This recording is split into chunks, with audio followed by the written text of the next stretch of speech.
आगाज में आम खबर शामिल करेंगे। सुप्रीम जुडिशल काउंसिल इजलास का एलामिया जारी कर दिया गया। इजलास चीफ जस्टिस याया आफरीदी की सरबराही में हुआ। आर्टिकल 209 के तहत दर्ज 35 शिकायत का जायजा लिया गया। सुप्रीम जुडिशल काउंसिल ने जजेस के खिलाफ 30 शिकायत खारिज कर दी। मजीद जान लेते हैं इस हवाले से जुल्करनैन इकबाल से। चीफ जुल्करनैन इकबाल बताएगा।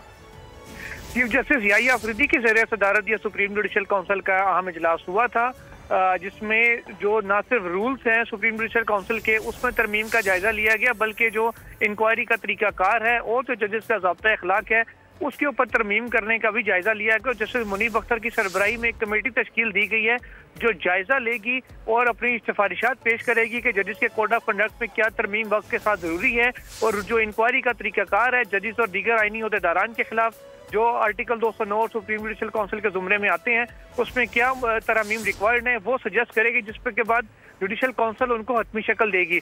इसके साथ ही साथ जो 35 मुख्तलिफ शिकायत थी जजेस और दीगर आईनी जो ओहदेदार हैं उनके खिलाफ, उनका जायजा लिया गया इलेक्शन में जो जुडिशल काउंसिल की जानिब से, और 30 शिकायत को खारिज कर दिया गया, जबकि 5 शिकायत ऐसी हैं जिन पर मुतलका हुकाम से जो मुतलका जजेस या ओहदेदारान हैं उनसे जवाब तलब कर लिया गया है, और इस हवाले से बाकायदा नोटिस उन ओहदेदारान को जारी कर दिए गए हैं सुप्रीम जुडिशल काउंसिल की जानिब से। जी जुल्करनैन इकबाल आगाह कर रहे थे, आपका शुक्रिया। सब्सक्राइब करें और बेल दबाएं ताकि कोई खबर रह न जाए।